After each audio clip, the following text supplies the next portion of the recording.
अंगारक संकष्ट चतुर्थीचे व्रत आणि विधिवत पूजा तसेच प्रार्थना करणं अत्यंत फलदायी ठरते. गणपती बाप्पाला प्रिय असलेल्या गोष्टी अर्पण केल्याने ते लवकर प्रसन्न होतात अशी श्रद्धा आहे. तर इंग्रजी नववर्ष 2026ची सुरुवात झाली आहे. या नववर्षाच्या सुरुवातीलाच अनेक शुभ फलदायी योग जुळून आलेले आहेत. कोणत्याही कार्याची सुरुवात प्रथमेश गणपती स्मरण पूजनाने केली जाते.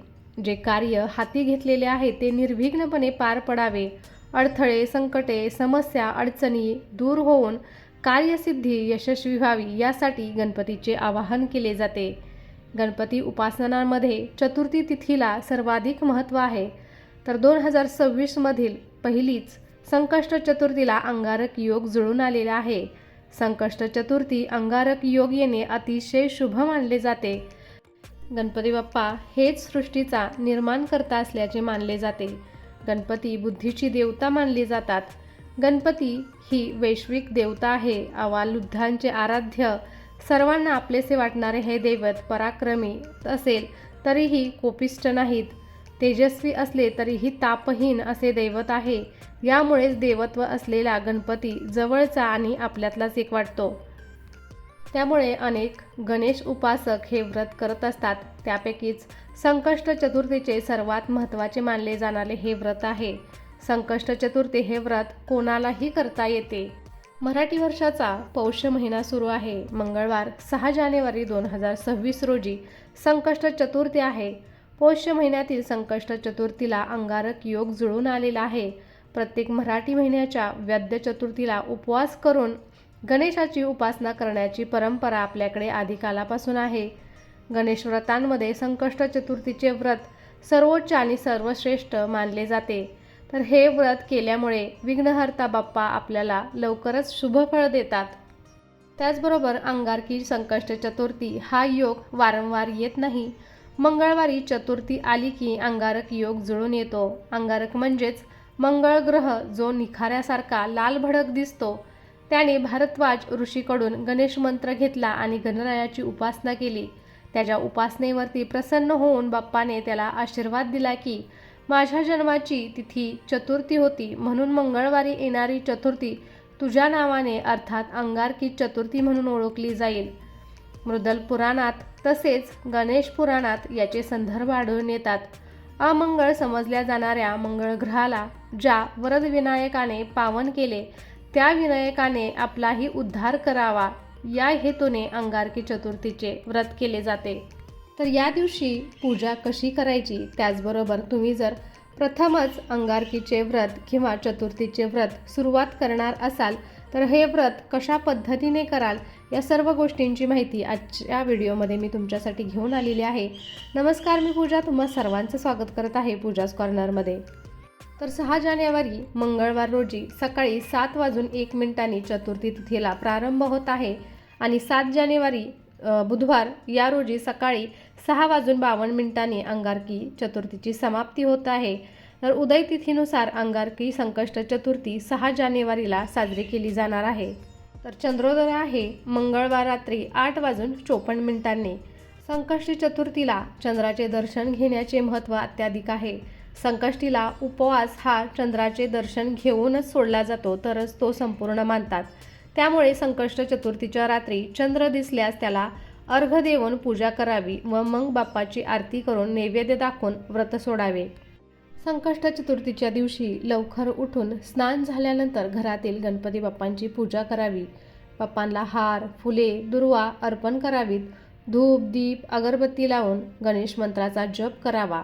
गणेश पूजेसाठी लागणारं साहित्य मी तुम्हाला थोडक्यात सांगते. तर इथे मी स्वच्छ पाणी घेतलेलं आहे, पंचामृत घेतलेला आहे, तुपाचा एक दिवा घेतलेला आहे, गणपती बाप्पांची मूर्ती घेतलेली आहे, हार, फुलं, त्याचबरोबर दुर्वा घ्यायच्या आहेत, हळद, कुंकू, त्याचबरोबर अक्षता घेतलेल्या आहेत, गुळ खोबऱ्याचा नैवेद्य घ्यायचा आहे, फळं घ्यायची आहेत आणि यानंतर आपल्याला गणेशाचे पूजनाला सुरुवात करायची आहे.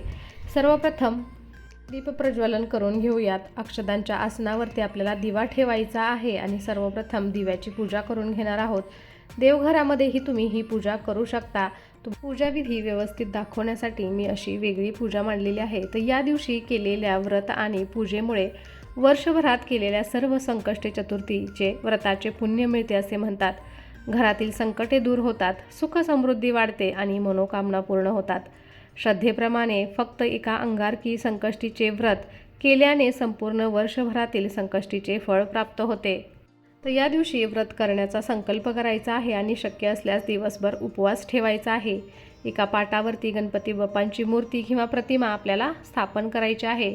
तर इथे पहा, एका तांबणामध्ये मी गणपती बाप्पांची मूर्ती घेतलेली आहे. सर्वप्रथम पाण्याने, त्यानंतर पंचामृतामध्ये दूध, दही, तूप, मध, साखर याचा आपल्याला अभिषेक करून शुद्ध पाण्याने यानंतर स्नान घालायचं आहे. मुखामध्ये सतत वक्रतुंड महाकाय सूर्यकोटी समप्रभ निर्विघ्नं कुर्मे देव सर्व कार्येषु सर्वदा या मंत्राचा आपल्याला जप करायचा आहे.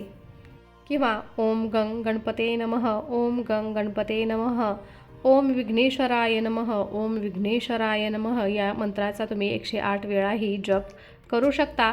तर इथे पहा, पंचामृताने आणि पाण्याने आपण गणपती बाप्पांवरती अभिषेक घालून घेतलेला आहे. चंदन मिश्रित पाण्यानेही तुम्ही गणपती बाप्पांवरती या दिवशी नक्कीच अभिषेक घालून शकता. यानंतर गणपती बाप्पांची मूर्ती आपल्याला स्वच्छ कोरड्या कपड्याने पुसून घ्यायची आहे. या दिवशी श्री गणेशासमोर व्रत करून दिवसभर अन्न न खाण्याचा संकल्प करायचा आहे. उपवासात फळे, पाणी, दूध, फळांचा रस इत्यादींचे सेवन आपण करू शकता. यानंतर विड्याची 2 जोड पानं घेतलेली आहेत, त्याच्यावरती अक्षदा आणि हळद कुंकू व्हायचं आहे आणि त्यानंतर गणपती बाप्पांची मूर्ती आपल्याला त्याच्यावरती स्थापन करायची आहे. गणपती बाप्पांना जास्वंदाची फुलं, 21 दुर्वांची जोडी आपल्याला अवश्य अर्पण करायची आहेत. दीप धूप लावायचा आहे आणि त्याचबरोबर आपल्याला वस्त्रमाळ हे अर्पण करायचे आहे. संकष्ट चतुर्थी अंगारक योगात आपण गणपती पूजनानंतर गणपती बाप्पांना सर्व आवडीच्या गोष्टी अर्पण करायच्या आहेत. त्यामध्ये जास्वंदीचं फूल आलं, दुर्वांची जोडी आली, त्याचबरोबर नैवेद्यामध्ये मोदकाचा नैवेद्य आपल्याला अवश्य करायचा आहे. लाडवांचाही नैवेद्य तुम्ही दाखवू शकता. लाडू किंवा मोदक नसतील तर गोडाचा नैवेद्य आपण दाखवायचा आहे. गणपती बाप्पांना आवडणाऱ्या वस्तू गोष्टी अर्पण केल्यास ते शुभ आणि लाभकारक ठरू शकते. त्यानंतर आपल्याला गणपतीचा ओम गंग गणपते नमः हा मंत्र 108 वेळा किंवा जितका होईल तेवढा आपल्याला म्हणायचा आहे. धूप, दीप, अगरबत्ती लावून गणेश मंत्राचा जप करायचा आहे. अथर्वशीर्ष पठण करावे. त्यानंतर आरती करून बाप्पाला मोदकांचा नैवेद्य दाखवावा व प्रसाद घरात सर्वांना वाटावा. ही पूजा केल्यानंतर तुम्ही गणेश मंदिरात जायचं आहे. तुमची मनोकामना बाप्पांना सांगून बाप्पांच्या डोक्यावर दुर्वा अर्पण करायच्या आहेत. तसेच अक्षदा देखील व्हायच्या आहेत. यामुळे कामना लवकर पूर्ण होते असे मानले जाते. तसेच गणपती बाप्पांना तुम्ही जास्वंदाच्या फुलांचा हार देखील घालू शकता. संकष्ट चतुर्थीला चंद्राचे दर्शन घेण्याचे महत्त्व अत्याधिक आहे. संकष्टीचा उपवास हा चंद्राचे दर्शन घेऊनच सोडला जातो, तरच तो संपूर्ण मानतात. त्यामुळे संकष्ट चतुर्थीच्या रात्री चंद्र दिसल्यास त्याला अर्घ्य देऊन पूजा करायची आहे आणि मग बाप्पाची आरती करून नैवेद्य दाखवून आपल्याला व्रत सोडायचे आहे.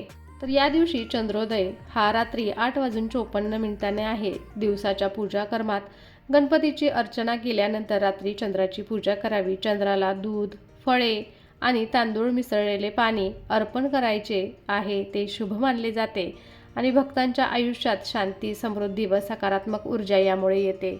गणेशाची आरती कापुरासह तुपात बुडवून 1 किंवा 3 किंवा अधिक वाती बनवून केली जाते. यानंतर हातात फुले घेऊन गणपतीच्या चरणी पुष्प अर्पण करावे. आता गणपती बाप्पांची प्रदक्षिणा घालावी. गणपतीची प्रदक्षिणा एकदाच केली जाते. यानंतर गणपतीकडे काही चूक झाली असल्यास माफी मागावी. पूजेच्या शेवटी साष्टांग नमस्कार करावा. पूजेनंतर घरातील किंवा गरजू लोकांना पैसे किंवा धान्य दान करावे. गाईला रोटी किंवा हिरवे गवत द्यावे. तुम्ही कोणत्याही गोट्यात पैसे दान करू शकता. रात्री चंद्र पाहून पूजा करून हे व्रत सोडायचे आहे. संध्याकाळी चंद्र बाहेर येण्यापूर्वी पुन्हा एकदा गणपतीची पूजा करा आणि संकष्टीचे व्रत कथा पाठ करा आणि नंतर उपवास सोडा. तर या व्रताचे फायदे सांगायचे झाले तर ऋणमुक्ती या व्रतामुळे होते. मंगळ ग्रहाचा संबंध कर्जाशी असतो, त्यामुळे अंगारकीचे व्रत केल्याने कर्जमुक्ती मिळते असे मानले जाते. नावाप्रमाणेच ही चतुर्थी सर्व संकटांचे निवारण करणारी आहे. मंगळ दोषांवरती उपाय या दिवशी केले जातात. ज्याच्या कुंडलीत मंगळ दोष आहे त्यांना या व्रतामुळे शांती मिळते. अंगारकी संकष्टीचा दिवस केवळ पूजा व्रतापुरता मर्यादित नसून हा दिवस भक्तांच्या श्रद्धा, संयम आणि आध्यात्मिक उन्नतीसाठी महत्त्वाचा आहे. आजचा दिवस सर्व भक्तांसाठी विघ्नहर्ता गणपतीची कृपा मिळवण्यासाठी सुवर्ण संधी आहे. अंगारकी चतुर्थीला संकष्ट चतुर्थीचे व्रत प्रामाणिकपणे, आत्मसंयमाने आणि भक्तीने पाळल्याने जलद आणि अधिक परिणाम मिळतात. भक्तांनी पारंपरिकपणे सूर्योदयापासून चंद्रोदयापर्यंत उपवास करावा, गणेश पूजा करावी आणि चंद्रदर्शनानंतर भगवान गणेशाची प्रार्थना केल्यानंतरच उपवास सोडावा. या दिवशी गणेश मंत्राचा जप करणे आणि मूलाधार चक्राचे ध्यान करणे अत्यंत शुभ मानले जाते. अंगारकी चतुर्थी विशेषतः गंभीर अडथळे, वारंवार येणारे अपयश, आरोग्य समस्या, आर्थिक अस्थिरता, कायदेशीर गुंतागुंत किंवा करिअर आणि विवाहातील विलंब यासारख्या भक्तांसाठी शिफारसीत हे व्रत आहे. यामुळे अडथळे दूर करणारे भगवान गणेश ज्ञान आणि स्थिरतेचे नियंत्रण करतात. तर कसा वाटला आजचा व्हिडिओ आणि आजची माहिती मला नक्कीच कमेंट करून सांगा आणि अशा छान छान आणि माहितीपूर्ण व्हिडिओसाठी पूजाज कॉर्नरला सबस्क्राईब करायला विसरू नका. त्याचबरोबर बेल आयकॉनही क्लिक करा जेणेकरून तुम्हाला माझे नवनवीन व्हिडिओज असेच पाहता येतील. चला तर मग भेटूया असेच एका छानसे आणि माहितीपूर्ण व्हिडिओज बरोबर. तोपर्यंत धन्यवाद. श्री स्वामी समर्थ.